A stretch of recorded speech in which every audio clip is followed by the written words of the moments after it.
Hello बच्चों आज हम रिमझिम के पाठ 2 के बारे में पढ़ेंगे, जिसका नाम है जैसा सवाल वैसा जवाब। एक बार एक राजा था जिसका नाम था अकबर। उसके दरबार में कई मंत्री थे, लेकिन वो सबसे ज्यादा अपने मंत्री बीरबल को पसंद करता था।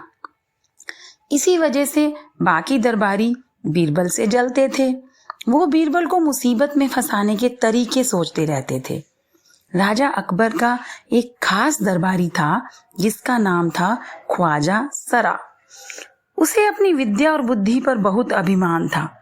एक दिन ख्वाजा ने 3 ऐसे प्रश्न सोच लिए जिनका उत्तर बीरबल ना दे सके।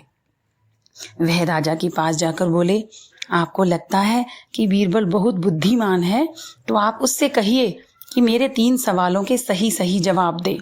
राजा ने बीरबल को अपने पास बुलाकर कहा, ख्वाजा सरा तुमसे 3 प्रश्न पूछना चाहते हैं, क्या तुम उनके जवाब दोगे? बीरबल बोला, जरूर पूछिए। तो पहला प्रश्न राजा अकबर ने पूछा, संसार का केंद्र कहाँ है? बच्चों, केंद्र का मतलब होता है सेंटर, यानी इस दुनिया का सेंटर यानी कि बीचों बीच कहाँ है? तो ये प्रश्न सुनकर बीरबल ने अपनी छड़ी उठाई और उसी जगह जमीन में अपनी छड़ी को गाड़ कर बोले, ये स्थान दुनिया का केंद्र है। यदि ख्वाजा साहब को विश्वास ना हो तो फीते से पूरी दुनिया को माप कर देख ले। तो बच्चों, आप सभी जानते हैं कि पूरी दुनिया को फीते से नापना कितना मुश्किल काम है। तो सबको बीरबल के जवाब से संतुष्ट होना पड़ा। अकबर ने दूसरा प्रश्न पूछा, आकाश में कितने तारे हैं? बीरबल ने एक भेड़ मंगवाई और कहा कि इस भेड़ के शरीर पर जितने बाल हैं उतने ही आकाश में तारे हैं। यदि आपको विश्वास नहीं है तो आसमान के तारे और भेड़ के बाल गिनकर देख लो। बच्चों, आप जानते हैं कि आकाश के तारे या भेड़ के बाल, इनको गिनना संभव नहीं है। तो तीसरा सवाल अकबर ने पूछा, संसार की आबादी कितनी है? आबादी का मतलब होता है कि दुनिया में कितने लोग रहते हैं। तो इसका उत्तर बीरबल ने क्या दिया?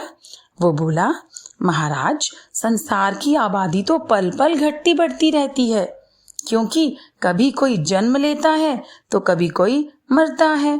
तो इसीलिए यदि हमें संसार की आबादी के बारे में जानना है तो हमें क्या करना पड़ेगा? सभी लोगों को, दुनिया के सभी लोगों को गिनती करने के लिए एक जगह बैठाकर गिनना पड़ेगा। तो बीरबल के तीनों जवाब सुनकर राजा अकबर तो संतुष्ट हो गया, लेकिन ख्वाजा सरा बोले, ऐसे गोलमोल जवाबों से काम नहीं चलेगा।